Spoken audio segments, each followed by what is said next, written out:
Number 10. River City Ransom, also known as street gangs in Europe for some reason. I guess we weren't trying to scare away Europeans from River City.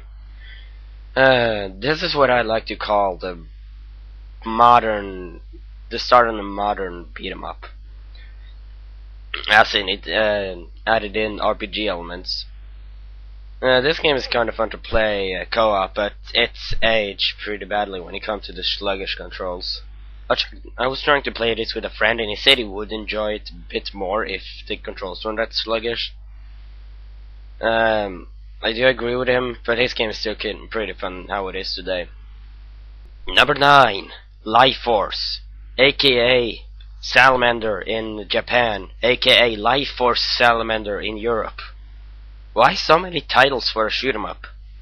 Well, it's Konami. Konami is known to change their names like... I don't got an example at all, sorry. But I think one of the things that I really liked about this game was probably the fact that it was co-op. It was a co-op shmup, and it was the first time I ever tried anything like that. Also like how it combines top view shooting with side view shooting, if that makes any sense, which it rarely ever does. This game, how someone made it make sense. It was really fun. It's basically Gradius just co-op and a lot more gory in the beginning. The beginning reminds me very much of Abenox, another shmup I also enjoy a lot. But it's not on the list because I think this is better. Number 8. Super C, also known as Super Contra for some people. One of the few NES games that actually had the title Super in it, while the Super Nintendo sequel did not have Super in it, I think. I know a lot of people prefer the original Contra, but I prefer this one, mainly because this is actually the one game I've actually played. I haven't gotten to play the second one. Konami really knows how to make co-op games like these, the shoot 'em ups. This is what got me mainly. This is one of the few games that got me into run and gun games. You know, just running around just shooting stuff with different power-ups. The spread gun, wow, I love that gun. Machine gun, which was you kind of normally equipped with in the third game, but this isn't about the third game. This is about this game. It was really awesome. Really also like the bosses. Next one, I forgot numbers. Bobble Bobble 2. Another co-op game. The NES had a lot of those apparently, which I didn't remember. Bobble Bobble 2 was my first introduction to the Bobble Bobble games. I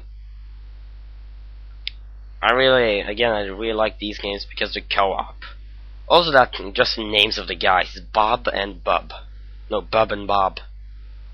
Similar to the title. They're so cute. They're dinosaurs shooting bubbles and stuff, and there's no bottomless pits, or technically they are. They just respawn at the bottom, making the entire stage a pit technically. So yeah, Bobble Bobble made sure that bottomless pits didn't kill you, just made you spawn down the stage. You had to still go down. Logic, or now you're thinking with portals, I guess. Number 6, DuckTales. This was the beginning of a series of Capcom games that would be based on Disney cartoons. I do think this is one of the best ones, if not the very best. This is also one of the few games I actually played the actual NES cartridge of. Kind of funny how the people actually played it that don't even remember they actually had it.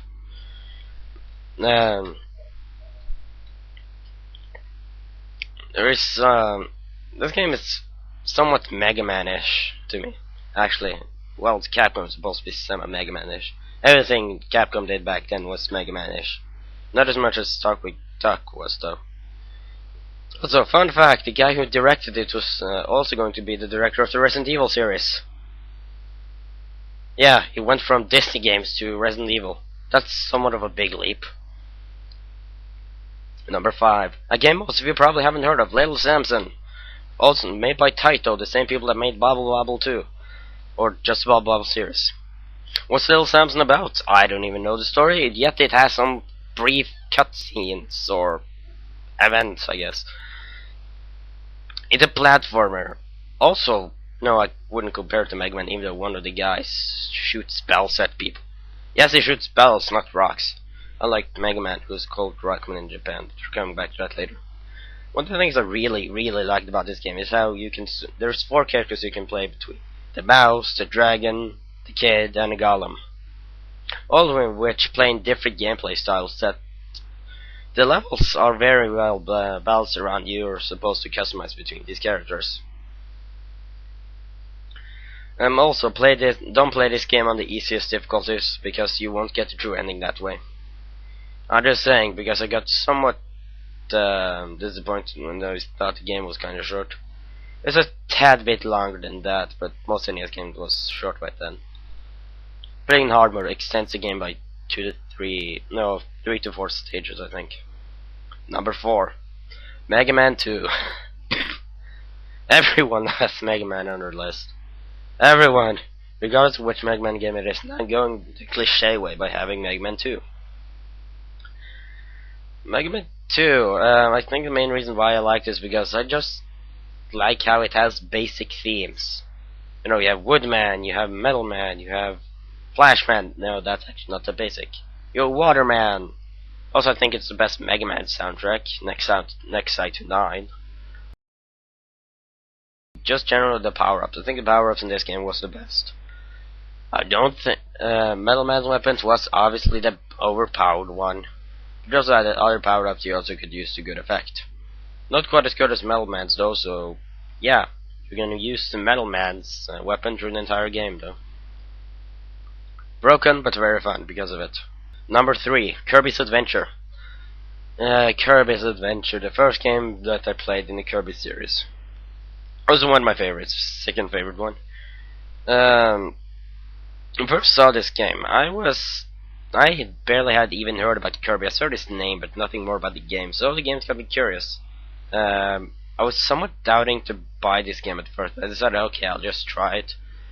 And I really enjoyed it. I still think this Kirby game has the best power-ups next side to my favorite game, which I'm not gonna spoil yet. And I also really like the bosses. One thing I actually like to do in this game to spend powers is actually to play through the game with no powers at all. I just enjoy doing that in front of the powers. That isn't to say that the powers is a lot of fun. I just used about a minute now, but talking about the powers, they're also very basic powers, but they're also really fun powers to use also. Now there's also very similar powers. Just the hammers, like the sword. You got the umbrella that's... Yeah, lots of power-ups. Play it. Number 2, Legend of Zelda. This is what got me into retro gaming. After playing after finishing the Game Advance port of A Link to the Past, I got curious about the previous games in the Legend of Zelda titles, and in general, previous games at all. So I tried this game, and I realized, despite the fact that it was old, it was very fun, and it really weren't all that dated. And through that, I got curious on other games like that, and that's how I got into retro gaming. Then again, this is not about me and my gaming history. This is about this great game. Like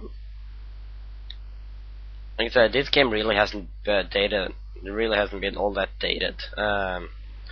Sure, the controls are somewhat limited to that you just can go in 4 directions, but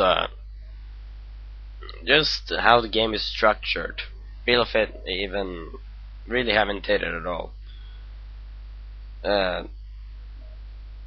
really also like the items. I seem to like power-ups a lot in games now, do I? And I like the bosses and just the dungeon themselves. I just love exploring dungeons. That's one thing that really defines Zelda for me. That's dungeons.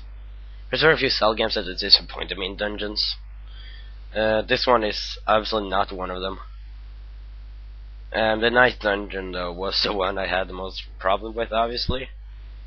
And I guess that's why that's my favorite dungeon in the game. Number 1, Super Mario Bros. 3. one of the few NES games I actually played on NES again. I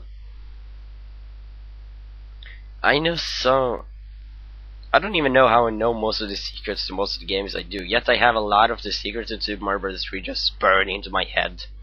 Even before I actually played it back then, I still remember that I knew where all the flutes were and everything. And this is the memories before me playing the game. Many people consider this the best 2D Mario game. I think there are better games out there in the Mario series, but I can obviously see why a lot of people like this. I think this Mario game also has the best power-ups. Again, me with power-ups. This seems to be a theme with me. Power-ups and co-op. Yeah, this I also like playing this game with friends, like one playing as Mario, one playing as Luigi. You can't play both players at the same stage as one, which is kind of disappointing. Then again, they didn't actually do that until New Super Mario Bros. Wii. But this idea of progressing through the game with your friend just really makes the game much more enjoyable to play. And that's why it makes it my favorite NES game of all time. Remember, this list is based purely on my own opinion. There's no nostalgia factor in this because most of these games I didn't play until recently.